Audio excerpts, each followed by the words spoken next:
Yo, welcome back to another episode of Day One Radio. We appreciate y'all listening every week, watching us every week. And we in here with family today, man. For real. This is our guy. If you are a long-time listener of Day One Radio, you have heard many of his patented mixes. If you been paying attention to rap and R&B lately, especially on the party scene, you know about this guy. We got the homie DJ Wally Sparks, Chattanooga's finest, in the building. What's happening? What's up, man? I literally been here since day one, like really since day one. You have 100%. You know what I'm saying? 100%. I don't even remember how we met. Like to say the truth, dog. I don't either. It had to be more recent. Probably so. I remember how we met. We both had the same job. Yeah. At some point. Yeah. We were both working at Ozone Magazine. Yep. Shout out to Julia. You were my predecessor. Right. Like, he was like the first. I don't know if he was. No, was it Matt Sonzala that was the first music editor? Yeah. It was Wow. Matt Houston. Sonzala. H-Town. Yeah, then it was you. No, it was you. No. You came before me, didn't you?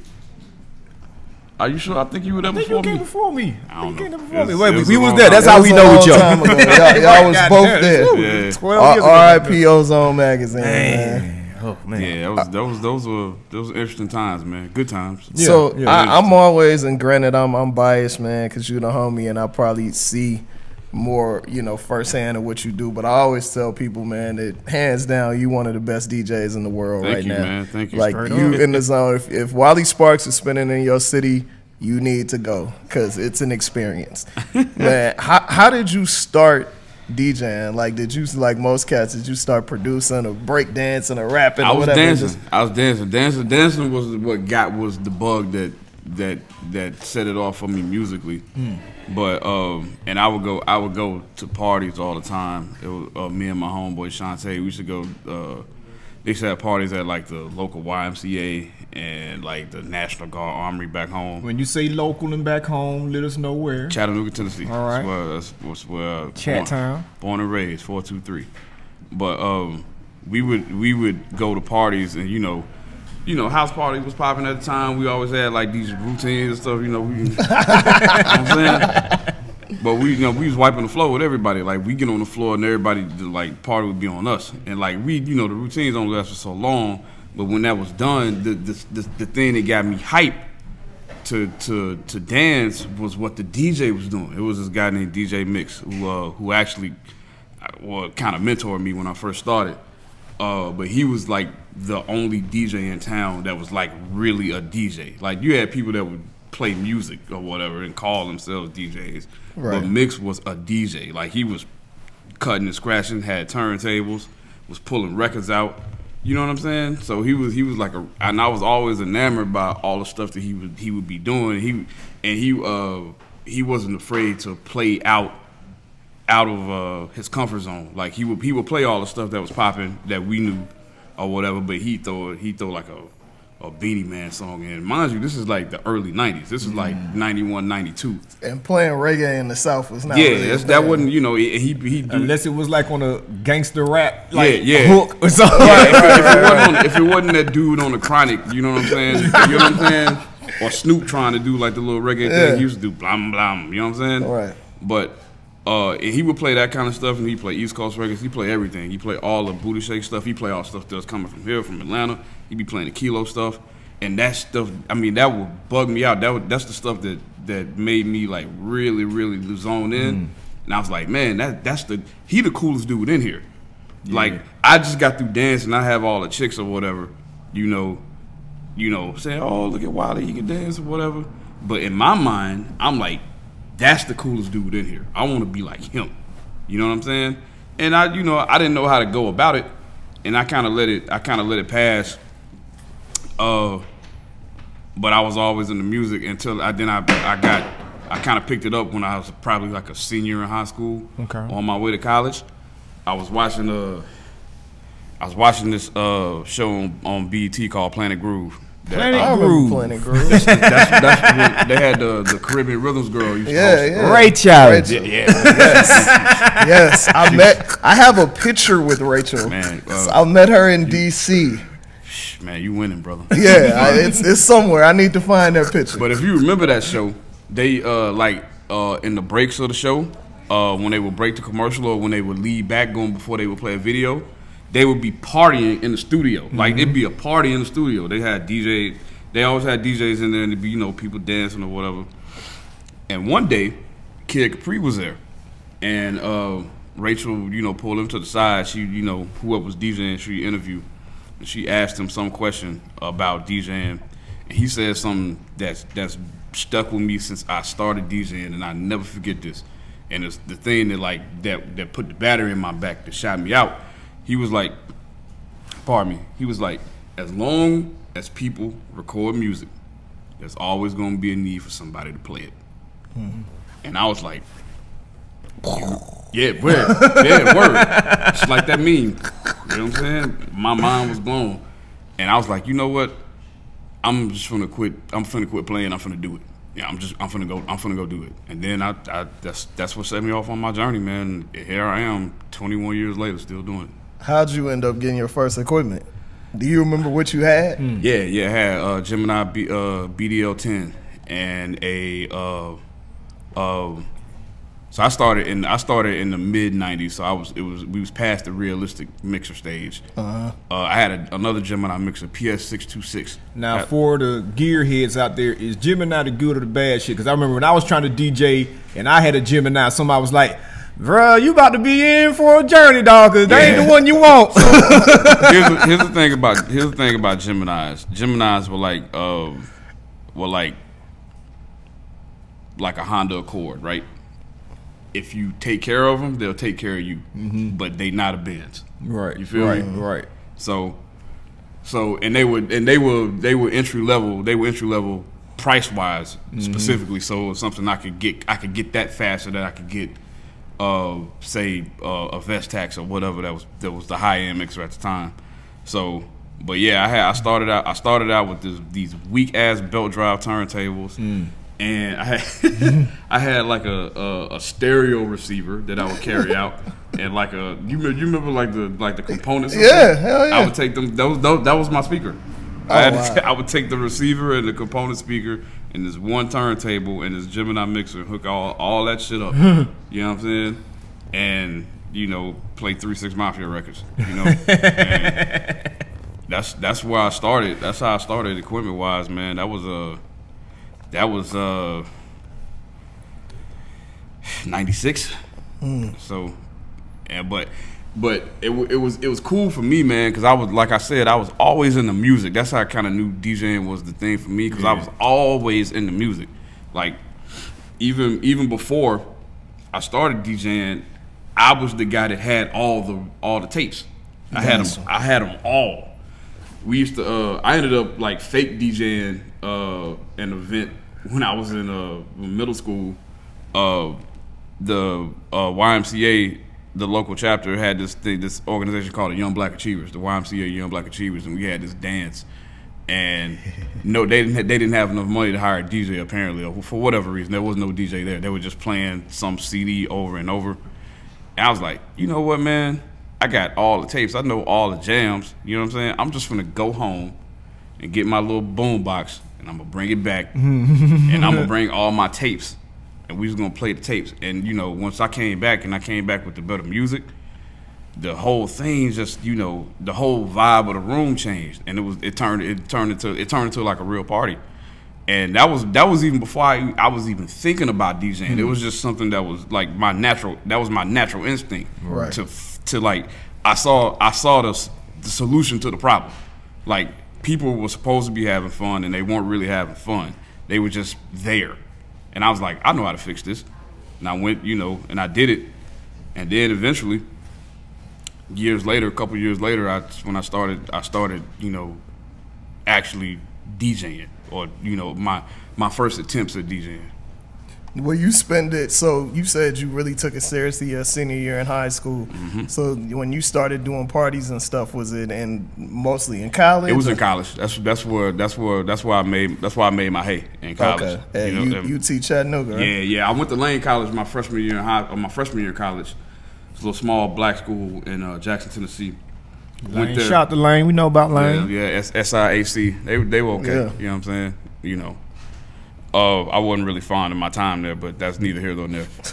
I mean, most people have that same kind of story, especially like with HBCUs, where it's like you knew you wanted to go to a black college, and that first one you go to, you're like, maybe not this.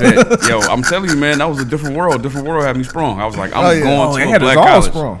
You know what I'm saying? Yeah. But that's a whole nother story for another time. But anyway, I moved on. I went there my freshman year, and then I came back home to UTC. And while I was at Lane, I met somebody. I met two people. One of them who's still a mentor of mine to this day. This guy named Devin Steele from Memphis, and another gentleman named Howard Q. So Jackson is about 45 minutes away from Memphis, and at the time when I was in '97, when I was a freshman in school, Howard Q was like the man. You know what I'm saying? He was like the main DJ in Memphis. They used to him and Devin. They would both DJ on Sunday nights at this place called Denim and Diamonds. Denim and Diamonds. I mean, that was the spot. I've actually heard of Denim and Diamonds. Yeah, it's actually like those club chains like Senior Frog and all that shit. It's like that, but they happen to take over the night. Gotcha. And like niggified it. You know what I'm saying? I mean, you in Memphis, so it was easy to do. So, but it was like, that was like some of the best partying I ever done. So I went out there, and this is when I had made up my mind that I was actually going to make the attempt to do this for real. And I would talk to them, and those they would listen. They would let me ask questions. They would answer the questions I would ask them, right, or whatever. And they just they were just always responsive to me. I don't know if they saw something that they saw was serious or whatever.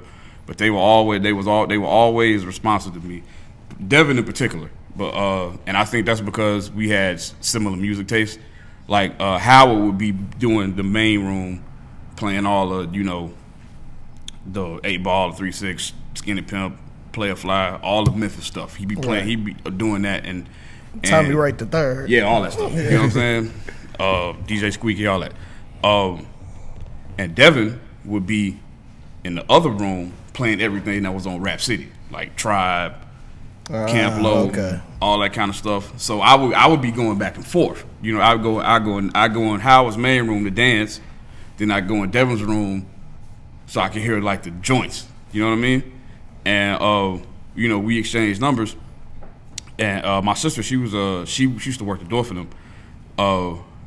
And she was a student at the University of Memphis. She would come to Lane every weekend and bring me down back to Memphis when they would have their parties or whatever, and kind of let me, hang out. That's a good sister, man. Yeah, she showed love. She was real. A lot of people were mad supportive of what I was doing or what I was trying to do, and yeah, man, those guys gave me game, and what that did is something that is I've taken with me, is that it allowed me to see that different people react to different music in different places.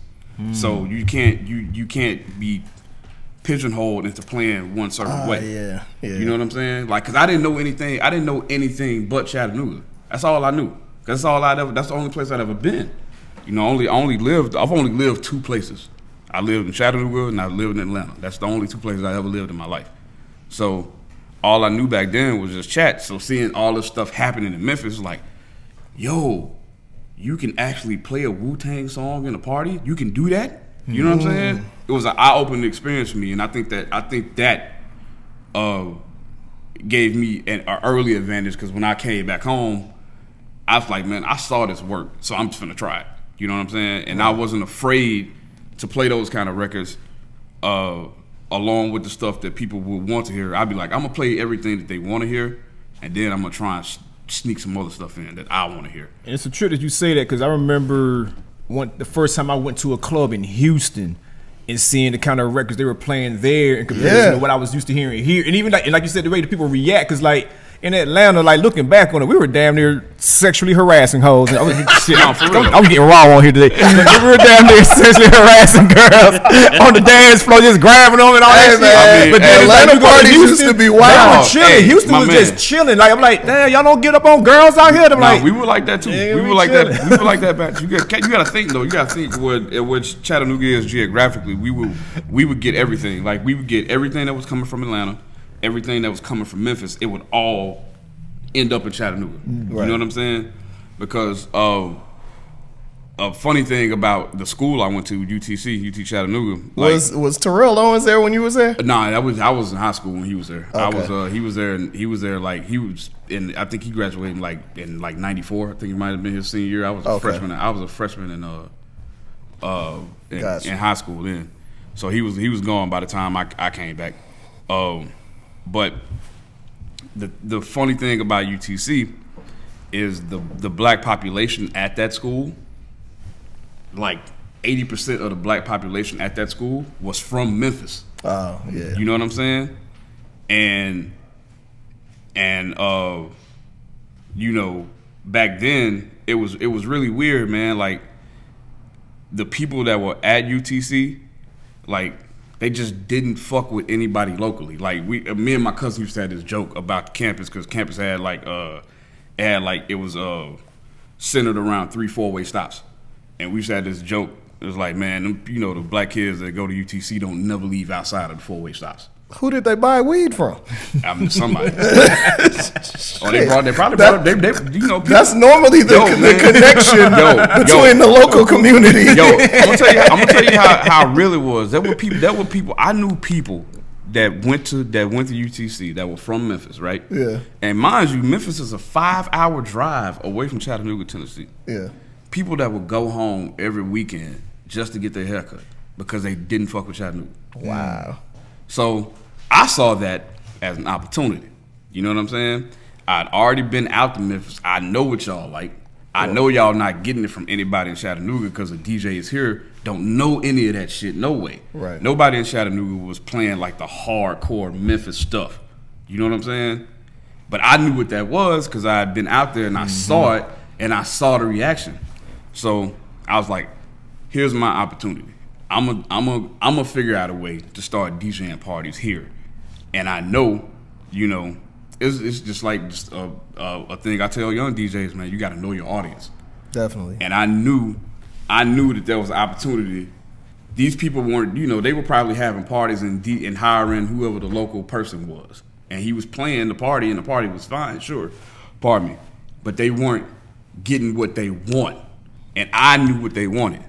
So what I did is because the guy DJ Mix who was also one of my mentors, I told him, I said, look, I know you booking these college parties, right? You know what I'm saying? That's fine. Let me open for you, right? And let me play and let me warm the room up. And I would go out there and I play like 10 records I know he ain't got. Right. And I know he don't know.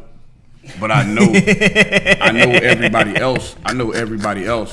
And that's not a shot at him. He's my man. You know what I'm saying?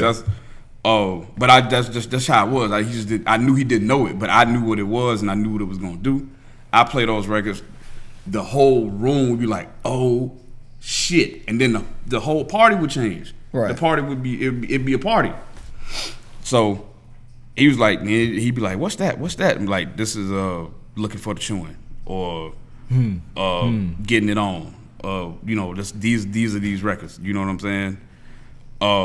And what happened then is I started going to like all the fraternities and sororities and saying, hey, my name Wiley, I DJ. You know, I'm in school here, whoop-de-whoop, you know, give me a shot. And, you know, eventually, the first gig I booked was a Delta party. And this is what changed my life, is when I knew that I was on the path that I'm currently on. The girl who I asked to book me for the party, the Delta, I was like, she was like, well, how much do you want to get paid? And I never even thought about that. I never thought about that. Never ever. I didn't. DJ Mix wasn't kicking you down no bread from opening the party. Man, it was. I mean, it's free labor. It was free. It was for him. It was free labor from a willing participant. God damn.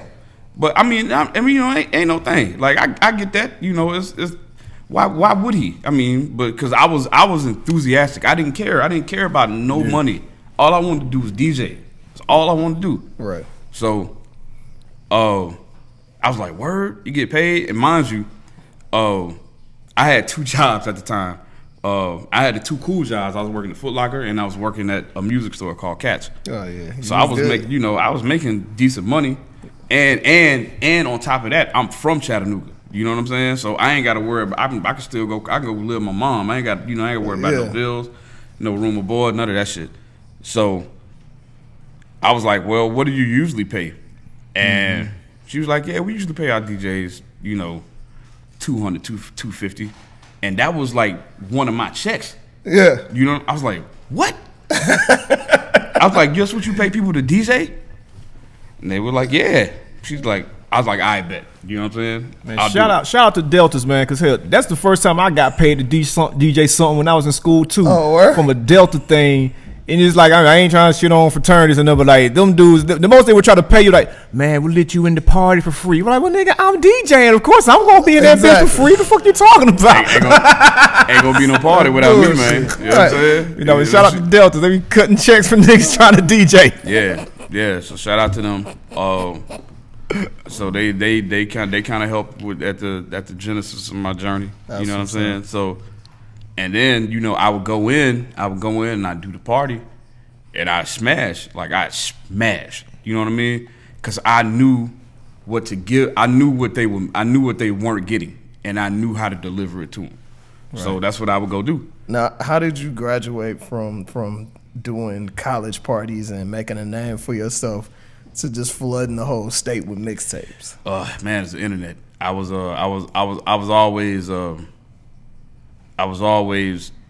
like internet savvy from early on. Like, Black Planet AOL chat room days. Like I'm from that class of the internet. You know what I'm saying? Age, sex, location. Right, exactly. You know what I'm saying? All that. So I started to realize that I could reach a lot of different people via the internet, and I just be online all day long, just talking to whoever, trying to meet somebody, seeing somebody that was like-minded, finding out somebody that lived in, Boston, Massachusetts that liked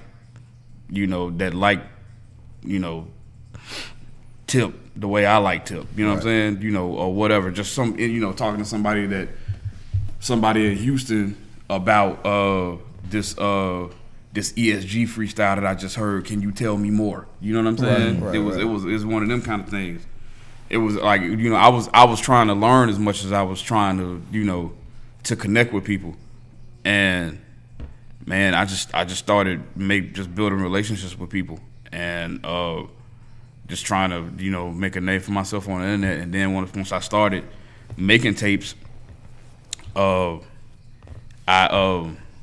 connected with this guy named Mick. His name's Mick Basitsky, but formerly known as Mick Boogie. Okay, yeah. So Mick Boogie. He's a very, very well-known DJ, right? An entrepreneur. So we linked up. He was looking for someone to help him,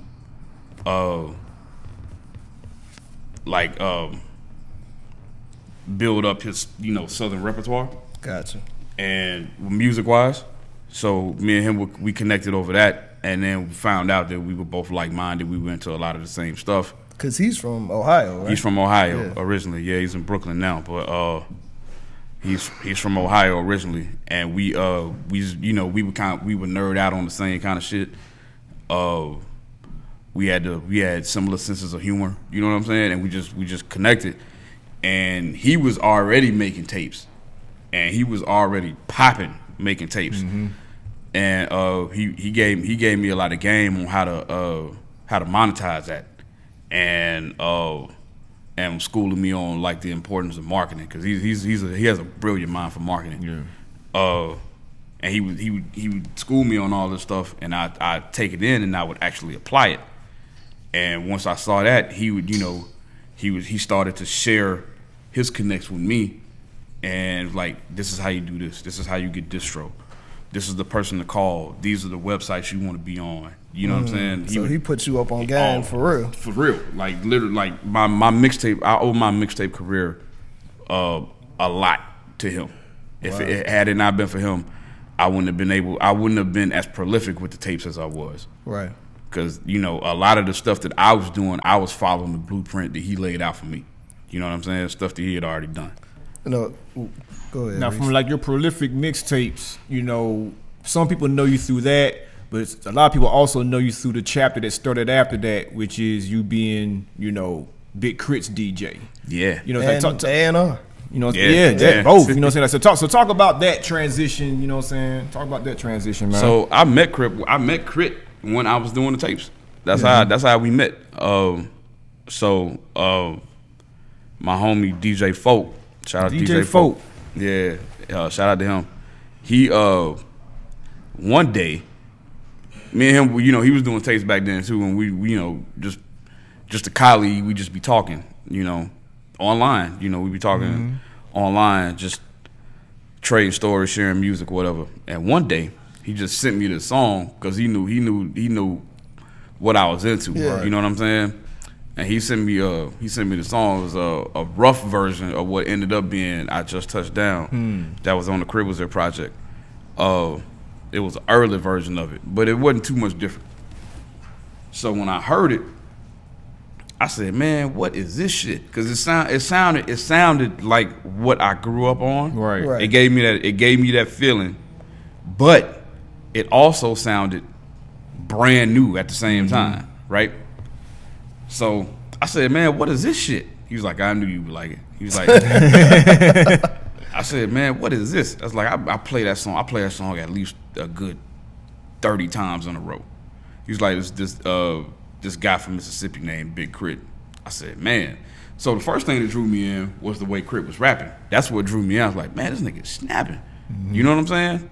Like, it's one thing, and around this time, shit, this was it's like 04, 05.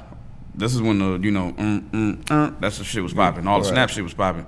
So 05, 06. Yeah, around about that time. Yeah. So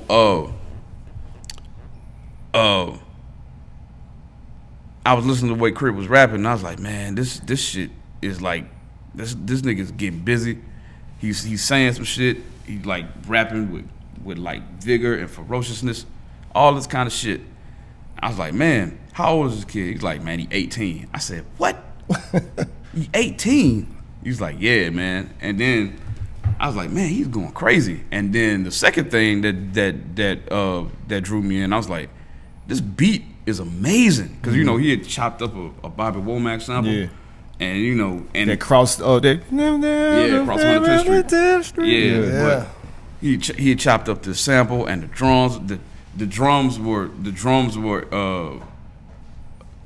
they were in rhythm. Like a lot of rap shit that was happening back then. Like, people would do things, but the shit wouldn't be all the way right. The drums be going one way, the music be going another way.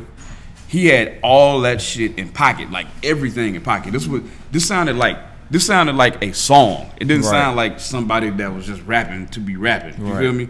This sounded like a full-fledged, fleshed out idea, like a song. And I was like, "So who made the beat?" He was like, "He made the beat." I said, "What?" I was like, "Hold on. So you telling me there's a 18, 19-year-old kid in Meridian, Mississippi, of all places in the world, that's making music like this?" He was like, "Yeah, man." I said, "Hey, man, let me holler at you. I'll hit you back in a minute."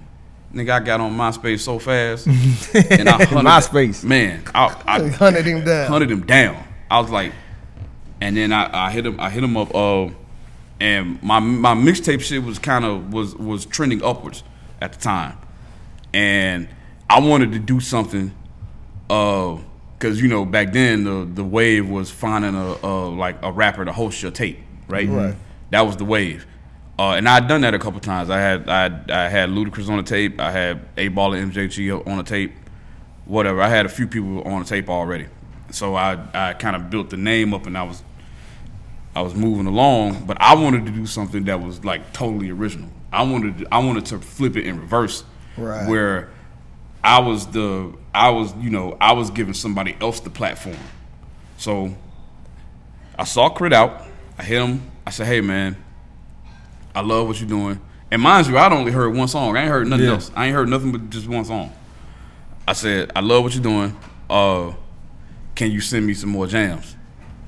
He was like, yeah, no problem. So he sent me like 3 more songs, and like every song got better than the next one. So I hit him back. I was like, "Yo, bro, I want to do a tape with you." And he initially thought that I just wanted some drops for him to host or what. I was like, no. It's like, I want to do a tape with your music and no one else's. He was like, "For real?" I was like, "Yes." You know what I'm saying? I was like, I want to do a tape and I want to showcase you. And I wanted to get it done because I knew the first Ozone Awards was about to come up. Yeah. So we did the tape, put it together, and that was kind of my first time A&R and stuff. Like I took all the songs, I sequenced it, put it together, put it out, and sent it back to him. I was like, "What do you think?" He was like, "Man, my shit ain't never sounded like this before." You know what I'm saying? I was like, "Cool." It was like, "You dig it, man? I love it." We put it out. People started to pay attention, like, "Who is this dude?" or whatever. And we went to the Ozone Awards, and if you go look at any of the pictures from the first Ozone Awards, if you see, there's a the photographer was getting mad. He was getting pissed off at me, right? Because every time I was in a picture with anybody, I would hold up the tape. I would hold up the tape that Crit was on, be like, "Yo, this is that shit." You know what I'm saying? Yeah. So, and we did that, and I tried to help him as much as I could, because I would give him whatever Believed in help. it. Yeah, I just knew it. I knew it from the very moment I heard him. I knew it. I knew it, and I could see it. I could see it as clear as day. But anyway, tape came out, did what it did. Tried to keep momentum going, and momentum kind of faltered a little bit. I had to keep pushing. We lost touch for a while, but while we were out of touch, I would just randomly call him, and be like, "Hey man, what's happening?" I'd just be like, "What's up?" You know what I'm saying? And he'd be like, "Yeah, I'm coolin', man." But I was like, "Yo, are you still making music?" He'd be like, "Yeah, man, but I think I might have to go get a job. Shit is kind of rough for me." I was like, my nigga, whatever you do, please do not stop making music. Don't stop. Like, if you got to go get a job, I get it. You know what I'm saying? I understand. But don't stop what you're doing, because what you're doing is special, and people might not see it. You might not even see it right now.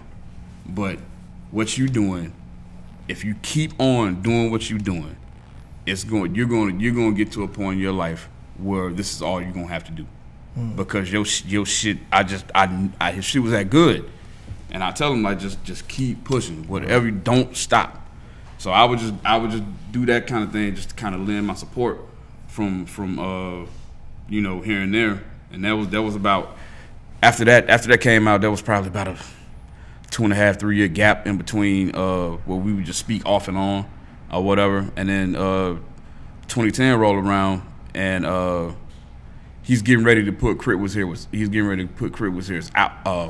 out. Right. And he's like, "Hey man, you and Folk were like one of the 2 people, like the first 2 people that like really, really believed in me. And I'm about to put this project out. I'm up in New York now, I got a manager, things looking up for me, and I want to make sure that I show you love on the tape. Do you mind if I put your drop on the tape?" I'm like, "Man, you can do whatever you want. You know what I'm saying? Go for it." Cruiser comes out, it's all over the internet. People going crazy about it. He gets signed to Def Jam, and a few like a month or two later, after it comes out, we get connected again, and I hit him, and I say, "Hey, man, congratulations, things looking good."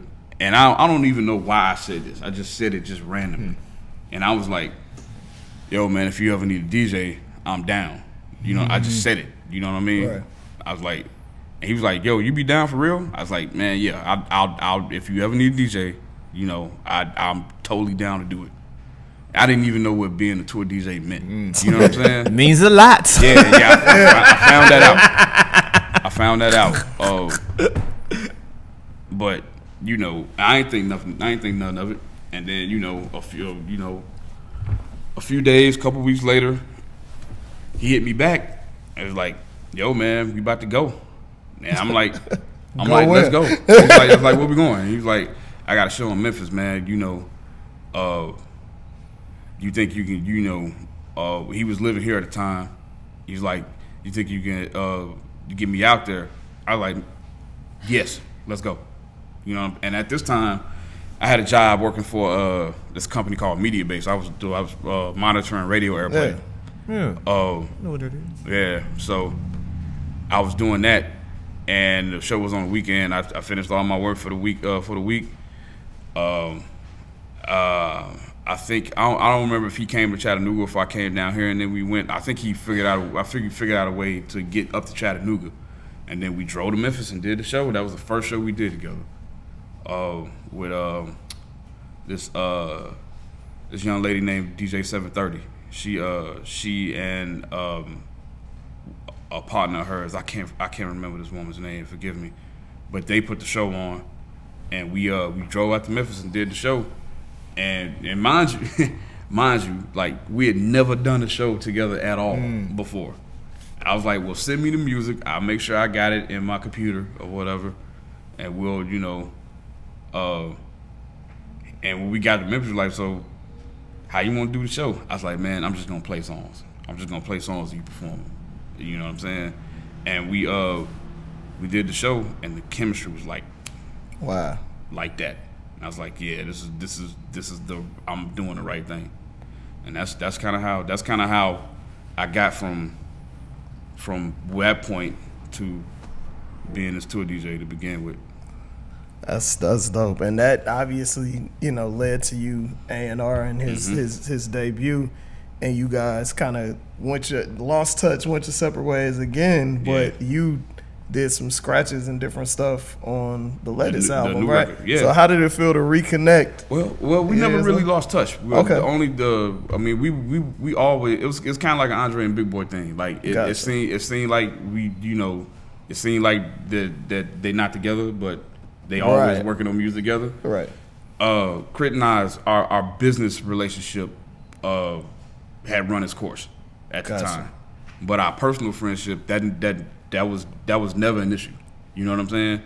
And it was tough because I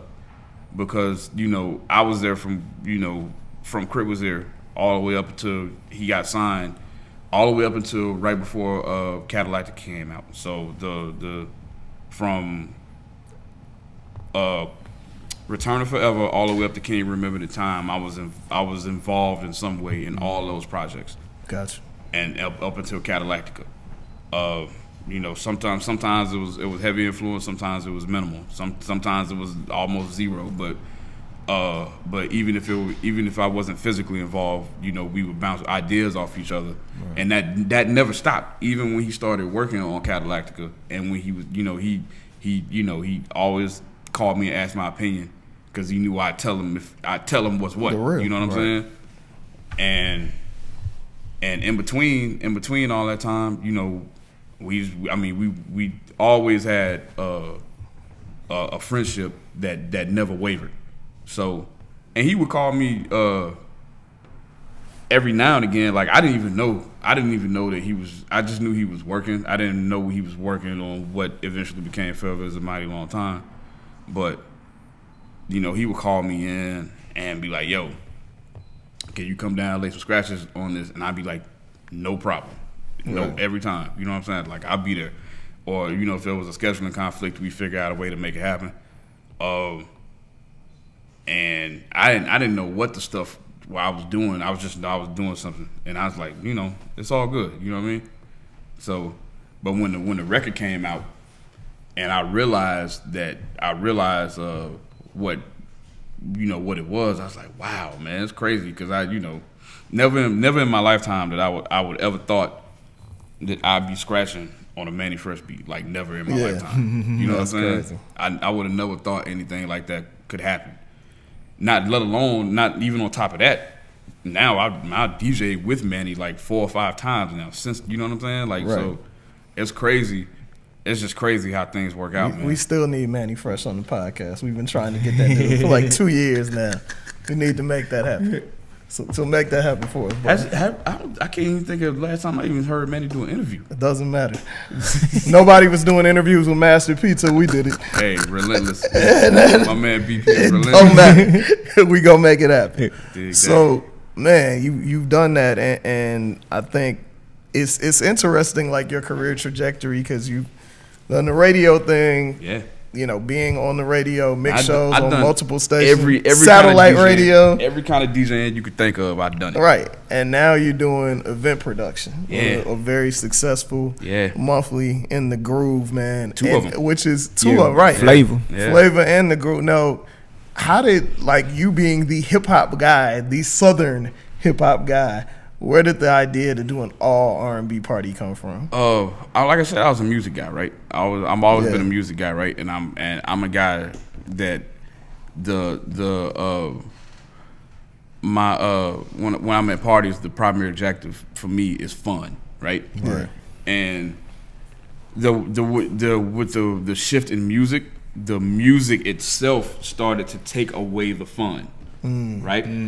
So what I started realizing is I started realizing when I would play, I'd be in parties and I'd, you know, bust out a Frankie Beverly song or something, or some Gap Band or some shit, or old Mary J. Blige song, or an Aaliyah record, whatever. You know what I'm saying? Right.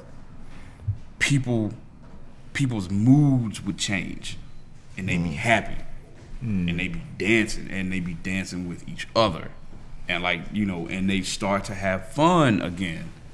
So, after trying a few different things, I decided, I was like, hey, you know what, man?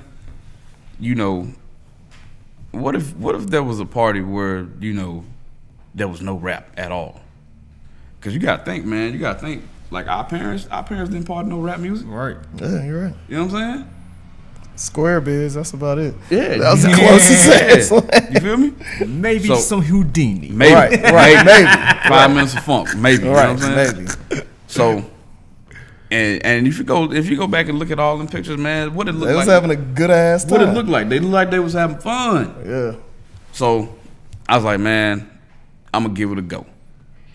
And I tried it, and, man, when I started it, man, that shit was not working at all. So I tried it. I did it for a cool 6 months. With, man, I was trying everything. I did a Minnesota night where I played Prince and Mars Day at the time. I did a straight all Janet Jackson night. I did a Mary J. Blige night, and none of that shit was working, bro. None of it was working. I was like, these are amazing ideas. Why is this not working? Right. So, and one night, the venue that I started in, they gave me I gotta show them love, because they stuck with me for as long as they did when I was not bringing anything through the door. Right. So for them to stick with me as long as I got love for them. But one night, it was a Thursday, and this is a Thursday night football or whatever, and I was getting ready to set up, and this is the one night where I was starting to gain some traction just from sheer consistency. Yeah. And I had maybe like 20 or 30 people versus the 10 to 12 that was normally there, right? So I'm like, all right, we trending in the right direction, right? You know what I'm saying? It was Thursday night football game, right? The bar manager comes up to me and says, "This is in the middle of the party." I'm like 20 minutes into playing music. Yeah. And they like, we gotta shut you down because the people at the bar want to watch the game, and you know they upset about the music. They don't want to hear the music. That's disrespectful. You know what I'm saying?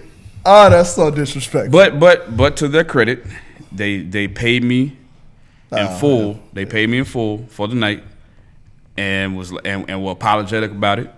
And I didn't trip. You know what I'm saying? Because I understood business. You gotta serve your customer. Right. Yeah. As a DJ, I gotta think like that. That's the way I DJ. You gotta serve your customer. Right. So I'll take this hit or whatever. But eventually that ended up being my last night in that venue, and I moved into another venue. Moved into a hotel lobby. Well, actually, no. Let me backtrack. Before I moved into a hotel lobby, while I was having the failures, I was thinking of ways to rectify it. Right? It's like maybe I need to move to another venue. R&B in this venue on a Thursday night doesn't really make sense. Not in the neighborhood where I was at. Maybe I need to take it to somewhere that's a little cleaner. You know what I'm saying? For lack of a better term. And one of the guys that I hired to do to DJ with me on one of the nights is Jeremy Avalon. Work crew. Yeah. He came in. He was like, "Yo, this is the greatest idea ever." He was like, "People need this, you know, in particular black people need this." You know what I'm saying? And I'm like, you thinking the same thing I'm thinking, you know what I'm saying? So where these niggas at? So yeah. I'm like, I'm in Atlanta, bro. Right. Ain't none of my niggas here, you know what I'm saying? So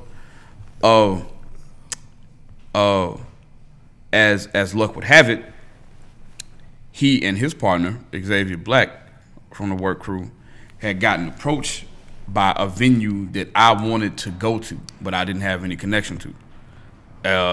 They got approached to do an R&B night, right? And they came to me and was like, "Yo, instead of us trying to build something new, right, something brand new from scratch, you got 6 months of consistency, you got good branding, you already got a name that's like the perfect name for our R&B party.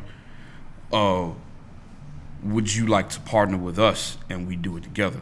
And I'm like, at this point, if I had been failing so much, I was like, sure, why not? You know what I'm saying? And we moved into the venue that the hotel lobby that we went to, and the first time we did it, smashing success.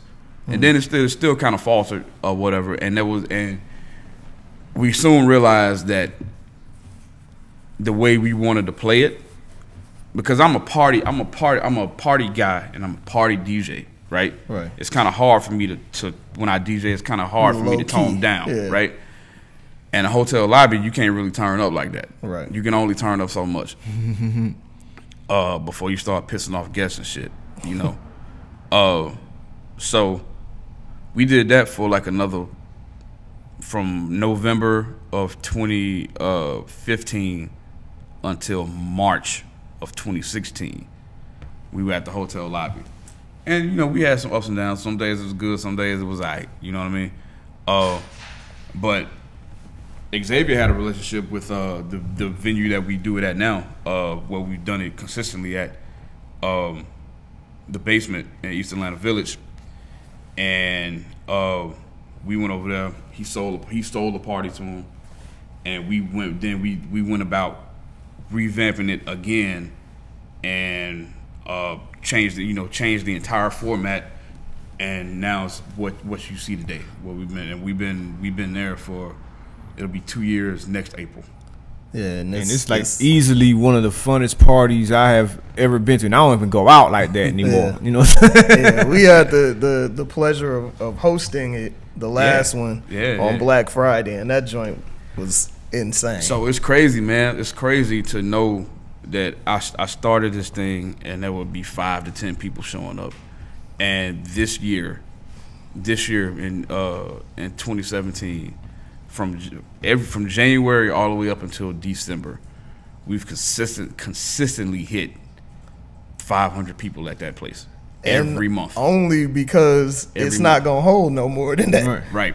Yeah. Just if we had more room, we probably have more people in there. Of course, and just to see the growth. Like mind you, man, this is the first time ever in my life where I actually applied myself to something, and the way I saw it in my head,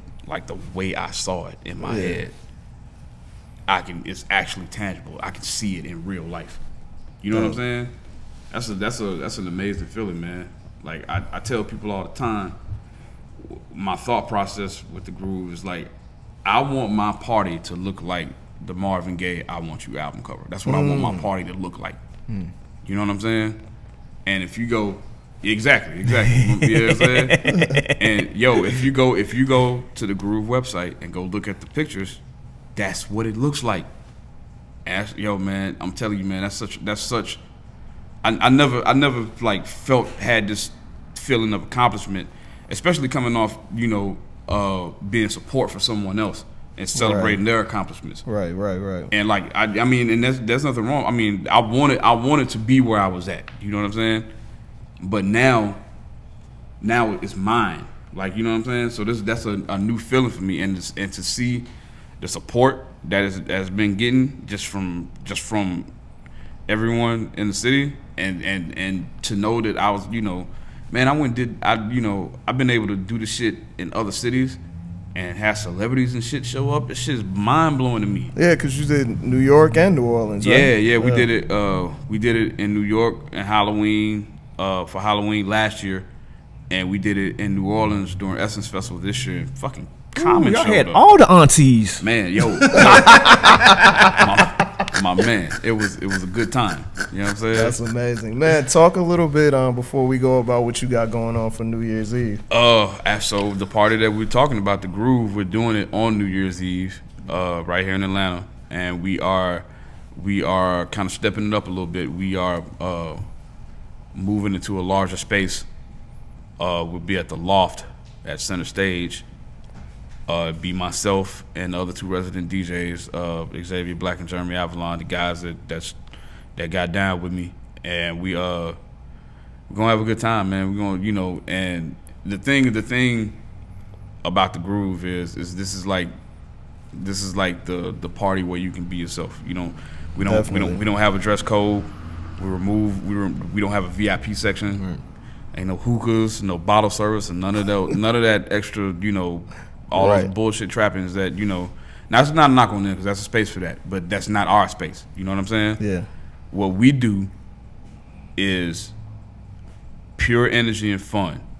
My goal is for people to interact with each other. I don't need you in my party, standing on the wall Snapchatting. I need you dancing with someone. And it helps that the venue that y'all do it at, you don't get no service up in that bitch, bro. Hey man, you gotta have the right view with the right. It's minimal though. Yeah. It's definitely minimal. I got the secret Wi-Fi code. So I'm good though. Yeah. Definitely. Man, we appreciate you coming through, and happy belated birthday, brother. Thank you. We definitely kicked it hard this weekend. Yeah. For sure. Yeah. So if you're in the Atlanta area on the 22nd of this month, I'm having my postponed birthday party. I was supposed to have a party on my birthday, but Snowmageddon hated on me. So, but on the 22nd, we will be at the basement. Be myself and Ninth Wonder DJing. Yeah. So come on out, man. That should be pretty awesome, man. I'm celebrating my birthday a little later on, man. And then New Year's Eve, man, the Groove, R&B all night at the Loft. Definitely. Come at us. Wherever you at in the country, if you're looking for something fun to do and you tired of the same old New Year's, you will definitely enjoy that joint for sure. Man, we appreciate you coming through. Please tell people where they can find you on social media and websites and all of that. Everything is DJ Wally Sparks, at DJ Wally Sparks on Twitter, Instagram, or DJ Wally Sparks on Facebook, Snapchat, Periscope, YouTube. Gotcha. Meerkat. Does Meerkat still exist? Friendster. Hilarious. MySpace. Before we go, I have a book this week. Oh, you got a book? What's up? I know you're showing up the thing. So this is for all my skinny niggas out there, or for just trying to get skinny. This written by my man Stick from Dead Prayers. He's on this whole holistic, definitely health nut stuff now.